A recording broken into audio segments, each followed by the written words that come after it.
10वें अवतार के रूप में भगवान कल्कि की इस पावन भूमि पर आज मुझे संभल और चंदौसी की विकास परियोजनाओं के लोकार्पण और शिलान्यास कार्यक्रम के लिए आने का सौभाग्य प्राप्त हुआ है। आज के इस समारोह में मेरे साथ यहां पर उपस्थित प्रभारी मंत्री श्री जेपीएस राठौर जी,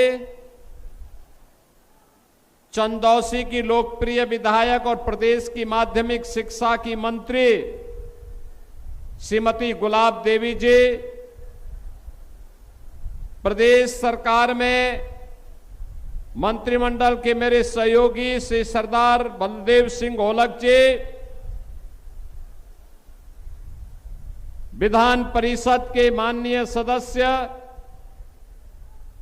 भारतीय जनता पार्टी के प्रदेश के उपाध्यक्ष श्री सतपाल सिंह सैनी जी,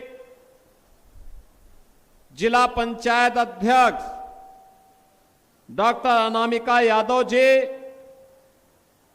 विधान परिषद सदस्य डॉक्टर जयपाल सिंह व्यस्त जी, जिला प्रभारी श्री हेमंत राजपूत जी,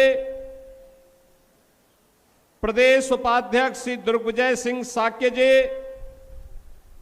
जिला अध्यक्ष श्री हरेंद्र सिंह रिंको जी, पूर्व विधायक अजीत कुमार उर्फ राजू यादव जी, पूर्व विधान परिषद सदस्य श्री परमेश्वर लाल सैनी जी, पूर्व जिलाध्यक्ष श्री ओमवीर सिंह खड़गवंशी जी, क्षेत्रीय महामंत्री श्री हरीश ठाकुर जी, भारी संख्या में संभल और चंदौसी से जुड़े हुए मेरे सभी उपस्थित बहनों और भाइयों, आज मुझे एक बार फिर से श्री हरि विष्णु के 10वें अवतार की भूमि,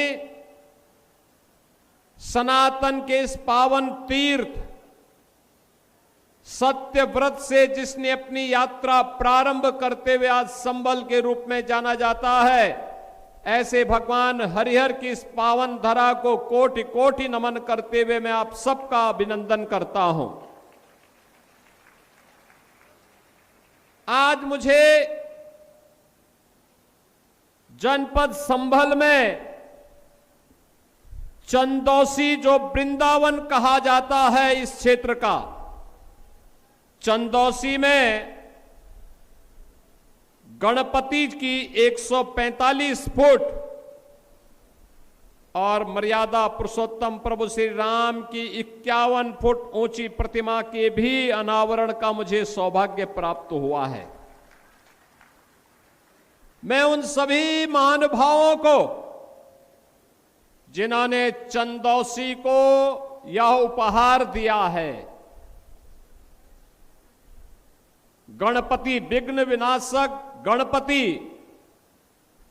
की 145 फुट ऊंची प्रतिमा और प्रभु श्री राम की 51 फुट ऊंची प्रतिमा को बनाना और इंतजार करना, मुझे सौभाग्य प्राप्त हुआ कि उन मूर्तियों का मैं अनावरण कर सकूं। मैं इसके लिए आयोजकों को हृदय से अभिनंदन करते हुए आप सभी संभल वासियों को, चंदौसी वासियों को मैं हृदय से बधाई देता हूं, अपनी शुभकामनाएं देता हूं। बहनों और भाइयों, मैंने जो पहले भी कहा कि श्री हरि विष्णु की यह पावन धरा है, ठीक 500 वर्ष पहले 1526 में श्री हरि विष्णु की इस पावन धरा को विदेशी आक्रांताओं ने अपवित्र किया था। आक्रांता जब आते हैं तो वह केवल केवल वह खजाना ही नहीं लूटते, बल्कि धर्म और संस्कृति को भी रौंदते हैं। और यही तो पाप यहां भी किया था। श्री हरि विष्णु के उस पवित्र मंदिर को, हरिहर मंदिर को भी तोड़ा गया था। यहां के 68 तीर्थों को भी अपवित्र किया गया था। 19 कूपों पर भी कब्जा कर दिया गया था। और संभल के अस्तित्व के साथ खिलवाड़ करते हुए यहां पर किस प्रकार की यातनाएं दी गई। 1976 में, 1978 में जो दंगे हुए, सैकड़ों निर्दोष लोगों को मारा गया, लेकिन किसी को भी सजा नहीं हो पाई। आक्रांताओं की गुलामी और विभाजन का खामियाजा क्या होता है, ये हमने संभल के अंदर देखा है। लेकिन देर आए दुरुस्त आए। 500 वर्ष पहले जो पाप हुआ था, कुछ को जबरदस्ती धर्मांतरण कर दिया गया, कुछ लोगों को मारा गया, तीर्थों को नष्ट किया गया, पवित्र किया गया। लेकिन अब प्रधानमंत्री मोदी जी के नेतृत्व में डबल इंजन की भारतीय जनता पार्टी की सरकार है। अब तो संभल में 68 तीर्थों के पुनरुद्धार का काम भी शुरू हुआ है। 19 कूपों के पुनर्जीवित करने का काम भी प्रारंभ हुआ है। और 24 कोसी परिक्रमा के कार्य के लिए भी हम लोगों ने धनराशि स्वीकृत करके उसको आगे बढ़ा दिया है, उसको भी आगे बढ़ा दिया है। अब कोई इन 68 तीर्थों पर कब्जा नहीं कर पाएगा। इन कूपों के अस्तित्व के साथ कोई खिलवाड़ नहीं कर पाएगा। अब कोई 84 कोसी परिक्रमा, 24 कोसी परिक्रमा में किसी प्रकार की बाधा नहीं खड़ा कर पाएगा। देख रहे थे ना, 10,000 एकड़ लैंड यहां पर इन माफियाओं ने जिन हिंदुओं की हत्या की थी, मारा था, कभी कांग्रेस की सरकार, कई समाजवादी पार्टी के पापियों के द्वारा किए गए अत्याचार, इसका परिणाम क्या था? दुष्परिणाम भुगत रहा था यहां का गरीब। उनकी जमीनों पर कब्जा किया गया, कोई पूछने वाला नहीं। ये 10,000 एकड़ लैंड खाली हुई है और मैंने कहा था यहां के गरीबों में बांटो, दलितों में बांटो, वंचितों को बांटो, पिछड़ी जाति के उन लोगों को जमीन दो जिनके पास जमीन नहीं है, जिनके पास कुछ भी नहीं है, उन्हें सभी सुविधाओं से आच्छादित करो, उन्हें घोषित माफिया घोषित करो। इन्होंने लैंड रिकॉर्ड में, राजस्व रिकॉर्ड में भी नाम समाप्त कर गए और कहीं कोई साक्ष्य न रहे, इसके लिए इन्होंने, चाहे कांग्रेस की सरकार रही हो, चाहे समाजवादी पार्टी की सरकार रही हो, लैंड रिकॉर्ड को भी इन्होंने नष्ट कर दिया। नष्ट करने का इन्होंने प्रयास किया, लेकिन ये लोग रिकॉर्ड नष्ट कर सकते हैं, सत्य को नष्ट नहीं कर सकते। और सत्य अंततः अपना स्वरूप दिखाता ही है, और स्वरूप उसने दिखाया है वैसे ही जैसे 500 वर्षों के बाद अयोध्या में प्रभु श्री राम का भव्य मंदिर बनकर के खड़ा हो गया है। बहन और भाइयों, इसीलिए हम लोग अब यहां पे जोई में, यहां पर पुलिस लाइन का निर्माण भी कर रहे हैं। संभल के अंदर पीएसी की बटालियन का गठन भी कर रहे हैं। इंटीग्रेटेड डिस्ट्रिक्ट हेड क्वार्टर भी बनने जा रहा है। और संभल के विकास को ध्यान में रखते हुए जितने मार्ग थे सबको 4 लेन 2 लेन के साथ जोड़ते हुए, गंगा एक्सप्रेसवे को मेरठ हरिद्वार से जोड़ते हुए प्रयागराज तक जोड़ा जा रहा है कि जब भगवान कल्कि का अवतार होगा यहां पर, तब देश और दुनिया फिर एक तीर्थ के रूप में हरिहर मंदिर का दर्शन कर पाएगी, भगवान कल्कि महाराज का दर्शन कर पाएगी। बहनों और भाइयों, अपनी विरासत का संरक्षण करना हर नागरिक का दायित्व बनता है, लेकिन जिन लोगों ने इस विरासत को अपमानित किया, जो लोग कावड़ यात्रा को प्रतिबंधित करते थे, जो लोग श्री कृष्ण जन्माष्टमी के शोभा यात्रा उनके आयोजनों को रोकते थे, रामनवमी की शोभा यात्रा को रोकते थे, दुर्गा पूजा में पंडाल नहीं लगने देते थे, इन गुलामों से क्या उम्मीद करते हैं आप? ये गुलामी की मानसिकता में जीने वाले लोग हैं, इनको विरासत से कोई लेना देना नहीं। इनको सत्ता चाहिए, हर कीमत पे सत्ता, देश की कीमत पर सत्ता इनको चाहिए, गरीब की कीमत पर सत्ता चाहिए, एक दलित और वंचित की कीमत पर सत्ता चाहिए। लानत है ऐसे लोगों पर जो गरीबों का अपमान करते हैं, आस्था का अपमान करते हैं, और उसका साक्षात रूप हमने स्वरूप यहां देखा था। लेकिन अब मैं कह सकता हूं, संबल फिर से खड़ा हुआ है, सत्य व्रत के नाम पर फिर से अपने नाम को पुनः उन स्मृतियों के साथ जोड़ते हुए आज वह आगे तन करके खड़ा हुआ है, मजबूती के साथ आगे बढ़ा है। अब संभल रुकने वाला नहीं है, विकास की इस प्रक्रिया का हिस्सा बनने वाला है, और उसी प्रक्रिया के साथ जोड़ने के लिए आज मुझे यहां पे 570 करोड़ रुपए की परियोजनाओं को फिर से सौगात देने के लिए आना पड़ा है। बहनों और भाइयों, यह अनवरत प्रक्रिया है। आज ये डबल इंजन की सरकार है तो हम ये कार्य कर पा रहे हैं। क्या ये काम 17 के पहले संभव था? क्या 17 के पहले कोई संबल का नाम लेने की हिम्मत करता था?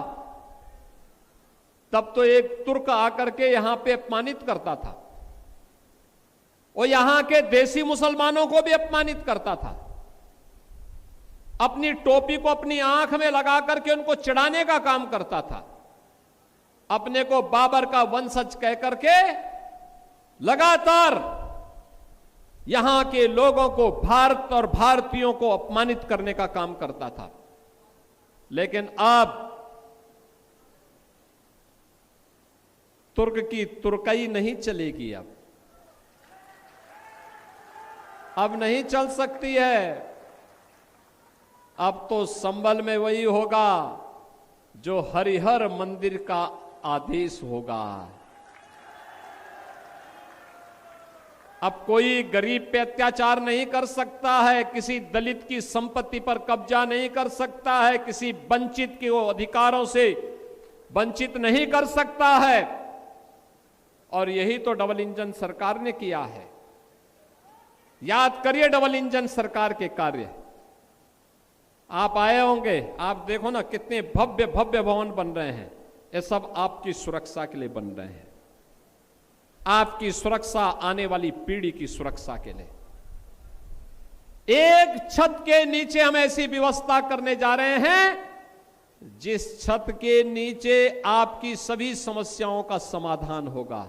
और लैंड रिकॉर्ड ऐसा कि कोई व्यक्ति अगर आज आपकी जमीन पर कब्जा करने का दुस्साहस कर रहा है तो उसके जिनको हम 100 साल के बाद भी उसकी कब्र से निकाल करके वापस करवाने के सामर्थ्य रखेंगे।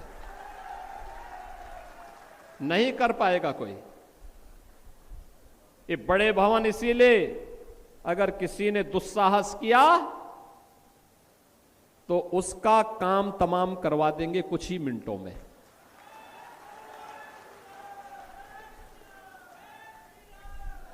बहनों और भाइयों, आपने 10 वर्ष में कार्य कैसे होना चाहिए, ये डबल इंजन सरकार की ताकत को देखा है। कोई सोचता था गंगा एक्सप्रेसवे यहां से जाएगी, आज क्या शानदार एक्सप्रेसवे बनी हुई है, क्या शानदार एक्सप्रेसवे है। यहां से 4 घंटे में प्रयागराज, यहां से दिल्ली की दूरी आसान कर दी है। हरिद्वार जाना चाहेंगे, हम सीधे हरिद्वार तक जोड़ रहे हैं। बहनों और भाइयों, ये इंफ्रास्ट्रक्चर केवल यहीं तक सीमित नहीं है। जब रोड कनेक्टिविटी अच्छी होती है, रेलवे की कनेक्टिविटी अच्छी होती है, एयर कनेक्टिविटी अच्छी होती है, तो ये कनेक्टिविटी स्पीड हमारी स्वयं की गति को ही नहीं बढ़ाता है, बल्कि ये हमारी वर्तमान और भविष्य की प्रगति का आधार भी बनता है, और वही प्रगति समृद्धि का आधार भी बनता है। यही प्रगति समृद्धि का आधार बनता है। आज ये विकास संभल में दिखाई देता है। यहां के प्रोडक्ट को आज वैश्विक मान्यता मिल रही है। संभल के अंदर मेल्था उत्पादक किसानों के लिए प्रधानमंत्री मोदी जी ने सिंथेटिक मेल्था को ज्यादा टैक्स लगाया है, और जो किसान के द्वारा उत्पादित मेल्था होता है उसके टैक्स के रेट को कम किया है, जिससे संभल को भी पहचान मिल सके। और बहनों और भाइयों, विकास भी है, विरासत का संरक्षण भी है, चारों ओर से कनेक्टिविटी है। मैंने गुलाब देवी जी को बता दिया था, मैंने कहा जो फ्लाईओवर की आप बात कर रहे हैं सब हम स्वीकृत कर देंगे, आप प्रस्ताव भेज दीजिए, चिंता मत करिए।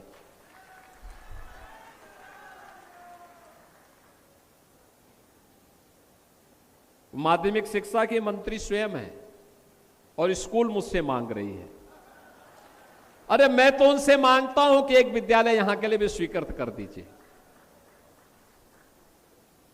और मैंने उनसे कहा है, मैंने कहा आप जबरदस्ती मेरे मुंह से क्यों घोषणा करवा रहे हैं, हम तो अब अच्छे विद्यालय भी बना रहे हैं। उन्होंने यहां पे इंटर कॉलेज की मांग की है चंदौसी में, और जरूर बनना चाहिए, बनेगा, जरूर बनेगा, और वही स्वयं बनाएंगे। बहनों और भाइयों, मैं पूछना चाहता हूं, जिसने बीजेपी को वोट दिया होगा, नहीं दिया होगा, किसी का कोई चेहरा देख करके भाजपा का जिलाध्यक्ष या कोई विधायक, चाहे वह यहां पर गुलाब देवी जी हो, चाहे वह अजीत यादव हो,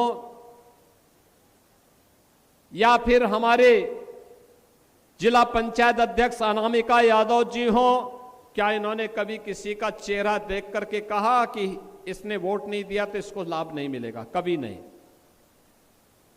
सबको दिया, क्योंकि मोदी जी ने कहा सबका साथ सबका विकास। 16 करोड़ लोगों को फ्री में राशन आज दिया जा रहा है। याद करिए ना, बिना भेदभाव के शासन की योजना का लाभ हर एक गरीब तक, हर किसान तक, हर नौजवान तक, हर महिला तक पहुंच रहा है। एक सरकार कांग्रेस की थी, समाजवादी पार्टी भी उनके साथ गाए बगाए बिना मांगे समर्थन देती थी। कांग्रेस की एक सरकार क्या कहती थी, उनके प्रधानमंत्री कहते थे कि मैं 100 रुपया भेजता हूं, नीचे गरीब तक केवल 15 रुपया पहुंचता है। 85 रुपया कहां जाता था? ये सब कांग्रेस, सपा और अन्य दलाल किस्म के गुंडे माफिया सब काली उस पे कब्जा कर लेते थे। ये जो 85 रुपये में डकैती पड़ती थी, ये किसी छात्र की छात्रवृत्ति का पैसा था, किसी गरीब के राशन का पैसा था,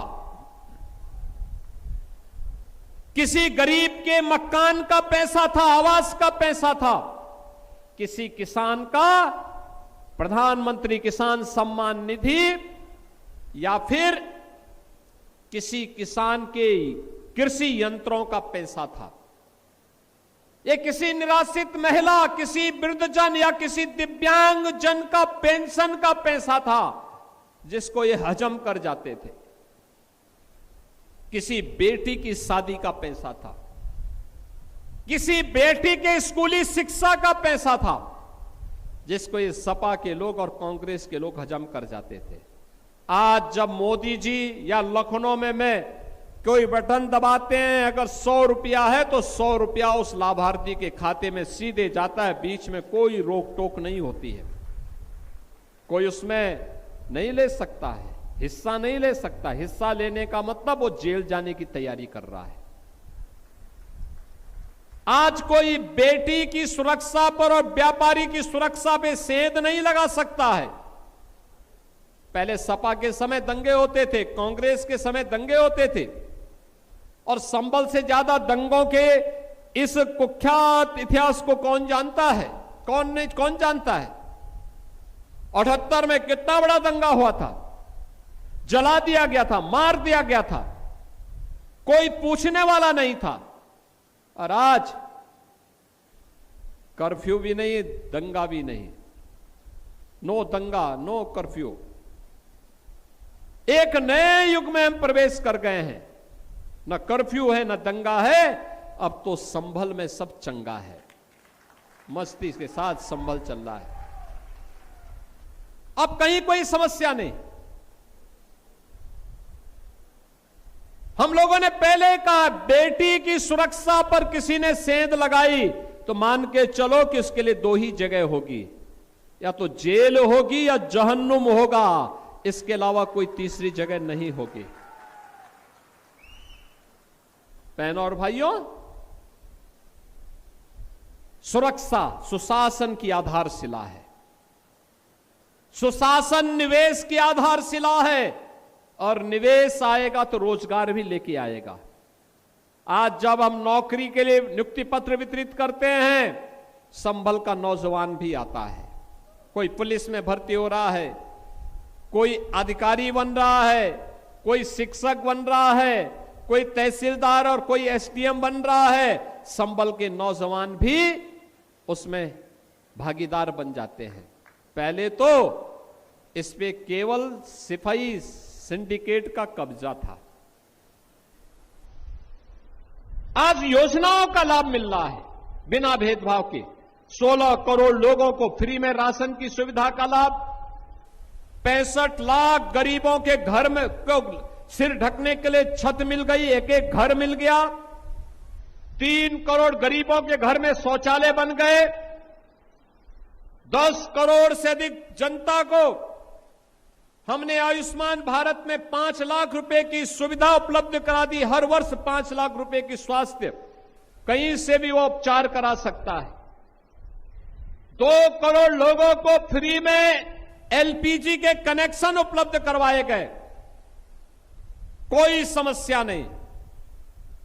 ये काम 2017 के पहले भी हो सकता था, लेकिन 2017 के पहले ऐसी सरकार नहीं थी जो गरीब के बारे में, दलित के बारे में, वंचित के बारे में, पिछड़ों के बारे में, कमजोर के बारे में, किसान के बारे में, महिलाओं के बारे में सोच सके। सोचते भी कैसे? उस समय सरकार के मुखिया 12 बजे सो करके उठते थे, 2 बजे तक तैयार होते थे, 5 बजे जिम जाने का समय हो जाता था, 7 बजे जब जिम से वापस आते थे तो महफिल जम जाती थी। और फिर कब तक वो महफिल चलेगी कोई पूछने वाला नहीं था। प्रदेश नदारद था, दंगे होते थे, दंगाइयों का उपचार करने की बजाय मुख्यमंत्री आवास पे उन्हें बुला करके उन्हें सम्मानित कर दिया जाता था। आपने देखा होगा ये डबल इंजन की भाजपा की सरकार, 9 वर्ष में कोई दंगा नहीं हुआ। दंगाई को पता है कि दंगा करेंगे तो क्या कीमत चुकानी पड़ेगी, और संभल से ज्यादा कोई नहीं जानता है। बरेली में भी एक मौलवी बहुत मचल रहा था, कैसा उपचार हुआ आपने देखा होगा। बहनों और भाइयों, हम लोगों ने कहा था माफिया को मिट्टी में मिलाएंगे, माफिया मिट्टी में मिल गए। अब विकास की प्रक्रिया आगे बढ़ानी है तीव्र गति से। प्रधानमंत्री जी का जो संकल्प है विकसित भारत और आत्मनिर्भर भारत की, उस विकसित भारत आत्मनिर्भर भारत की संकल्पना को हम पूरा तब करेंगे जब संबल भी साथ साथ चलेगा, तब प्रदेश का विकास होगा, हर जनपद आत्मनिर्भर होगा, तब उत्तर प्रदेश आत्मनिर्भर होगा। आत्मनिर्भर होगा तो विकसित भी होगा, और विकसित और आत्मनिर्भर उत्तर प्रदेश के लिए हम सबको मिलकर के काम करना है। और उसी परिकल्पना को साकार करने के लिए आज मैं यहां पर 570 करोड़ रुपए की इन परियोजनाओं की सौगात संभल वासियों को प्रदान कर रहा हूं।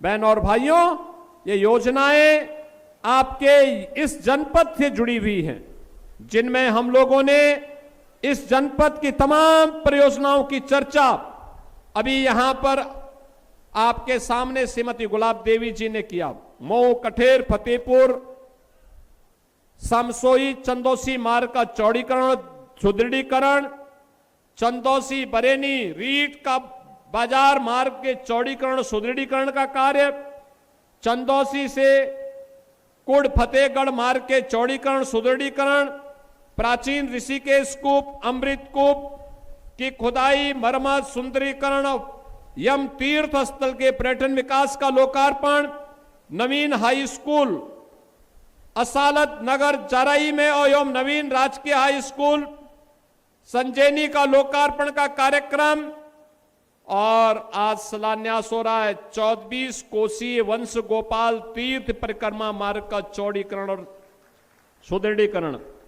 बैजोई में 100 बेड के जिला चिकित्सालय के भवन का शिलान्यास, बिलारी जरमार्ग चंदौसी मार्ग के चौड़ीकरण और सुदृढ़ीकरण कार्य का शिलान्यास, श्री हरि कल की विष्णु मंदिर में देव तीर्थ संख माधव में अवस्थापना सुविधाओं के विकास कार्य का शिलान्यास, बल्ली कूप, सप्त सागर कूप, विमल कूप, कृष्ण कूप, विष्णु कूप, अकर्म मोचन कूप, मृत्यु कूप, अशोक कूप में अवस्थापना सुविधाओं का विकास के कार्य का शिलान्यास, प्राचीन देव तीर्थ पाप मोचन तीर्थ, प्राचीन देव तीर्थ 50 मोचन तीर्थ में भी इसके सुंदरीकरण और सुदृढ़ीकरण का कार्य, और कस्तूरबा गांधी बालिका विद्यालय में संभल में मॉडल श्री मॉडल के अंतर्गत उन्नयन कार्य का भी शिलान्यास का कार्यक्रम आज यहां पे संपन्न हुआ है। इन सभी परियोजनाओं का मैं आपको बधाई देता हूं और आप सबसे अपील करता हूं, जो भारत का है उसको जाति मत मजहब से ऊपर उठ करके कार्य करना होगा। जो अभी भी अपने को बाबर की संतान समझता है तो मान करके चलिए कि अब भारत के अंदर इस भारत नया भारत गुलामी की मानसिकता में जीने वाला नहीं है और गुलामी की मानसिकता को मानने वाला भी नहीं है। उन सबको मैं कहूंगा कि अपनी मानसिकता को दुरुस्त करो। भारत के अंदर रहना है तो भारत के अंदर भारत की परंपरा और भारत की संस्कृति को सम्मान देना सीखो। बहन बेटियों की इज्जत के साथ खिलवाड़ करने की कीमत क्या चुकानी पड़ेगी और भारत की आस्था के साथ खिलवाड़ करने की कीमत क्या चुकानी पड़ेगी, यह अगर किसी ने करने का दुस्साहस किया तो डबल इंजन की सरकार इसको कतई स्वीकार नहीं करेगी। विरासत और विकास की अद्भुत यात्रा को लेकर के आज संभल ने जो यात्रा अपनी प्रारंभ की है, हम सब साथ साथ मिलकर के उसको आगे बढ़ाएंगे। इस विश्वास के साथ मैं आज की इन परियोजनाओं के लिए श्रीमती गुलाब देवी जी को, यहां के सभी पदाधिकारियों को, जनप्रतिनिधियों को, सतपाल सैनी जी हैं, जयपाल सिंह व्यस्त जी हैं, अजीत यादव जी हैं, अनामिका यादव जी हैं, इन सभी को और यहां के अपने पदाधिकारियों को भी हृदय से बधाई देता हूं। श्री परमेश्वर लाल सैनी जी बहुत पुराने नेता हैं, इन सबको बधाई देता हूं और विश्वास करता हूं विरासत और विकास की इस यात्रा को निरंतर आगे बढ़ाएंगे। आप सबके प्रति मेरी मंगलमय शुभकामनाएं हैं। धन्यवाद। जय हिंद, जय जय श्री राम। एक बार